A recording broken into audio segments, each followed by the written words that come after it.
Hello my dear friends, ഒരു അടിപൊളി കല്യാണമായിട്ട് ഞാൻ വീണ്ടും വന്നിരിക്കുകയാണ്. ഇന്ന് ഞങ്ങളൊരു കല്യാണത്തിന് പോയി, നമ്മുടെ സ്നേഹക്കുട്ടിയുടെ കല്യാണത്തിന്. എന്നിട്ട് ഞങ്ങൾ കുറച്ച് കല്യാണമൊക്കെ കണ്ടു. നല്ല രസമായിരുന്നു. വല്ലപ്പോഴും നാട്ടിൽ വെക്കേഷൻ വന്നാൽ മാത്രമാണ് ഞങ്ങൾക്ക് കല്യാണത്തിന് പോകാൻ പറ്റുന്നത്. അതാണ് ഭയങ്കരമായ സങ്കടം. പിന്നെ കല്യാണത്തിന് നല്ല അടിപൊളി സദ്യ ഉണ്ടായിരുന്നു. സദ്യയൊക്കെ കഴിഞ്ഞു വയറ് നിറഞ്ഞിരിക്കുകയായിരുന്നു ഞങ്ങൾ.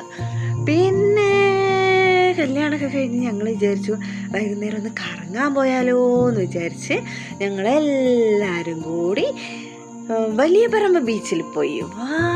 എന്താ രസം! കുറേ വർഷങ്ങൾക്ക് മുമ്പാണ് ഞാൻ ഈ ബീച്ചിൽ പോയത്.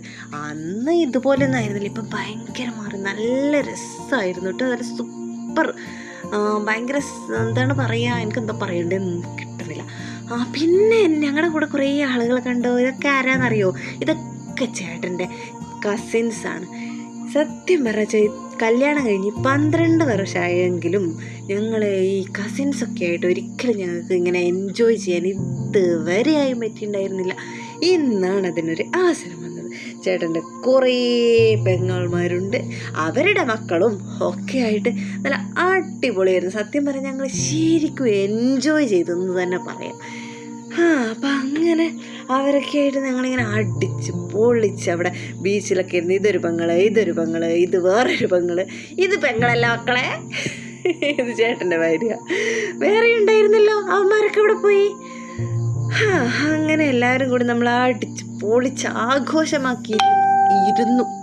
പിന്നെ അവരൊക്കെ സമയം ലേറ്റായി, ഇനി വയ്യ, ഞങ്ങൾ പോവാണ് എന്ന് പറഞ്ഞ് അവസാനം അവർ പോയി. ഞങ്ങൾ പോയില്ല. ഞങ്ങളവിടെ തന്നെ ഇരുന്ന് കുറേ സമയം ഇങ്ങനെ. ഇത് ഒരു മാമൻ്റെ മോനാണ് കേട്ടോ. ആ ചേട്ടനും വന്ന്, അവർ പോയപ്പോൾ ഇവർ വന്നു.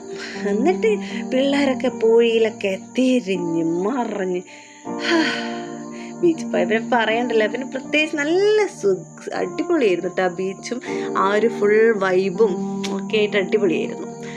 എന്നിട്ട് പിള്ളേരിങ്ങനെ അവിടെ കുറേ ഊഞ്ഞാലും ഒക്കെ ഉണ്ടായി. ഊഞ്ഞാലിലൊക്കെ കുറേ ആടി. സാത്തിക്കും തലൂസും കൂടി ഊഞ്ഞാലൊക്കെ കുറേ സമയം ആടിക്കളിക്കുന്നതിനിടയിൽ അവർ അടിപിടി കോലാഹലം നടത്തുന്നതാണ് നിങ്ങൾ ഈ കാണുന്നത്. ഈ പിള്ളേരെന്ന് വെച്ചാലുണ്ടല്ലോ, കുറച്ച് സമയം ഭയങ്കര സ്നേഹമായിരിക്കും, പിന്നെ ഇതിഞ്ഞടിയായിരിക്കും. നമ്മളെന്തെങ്കിലും ഇടപെടാൻ പോയാൽ നമ്മളാണ് ശശിയാവുന്നത്. കാരണം അവർ കുറച്ച് സമയം കഴിഞ്ഞാൽ വീണ്ടും ഒന്നാകും.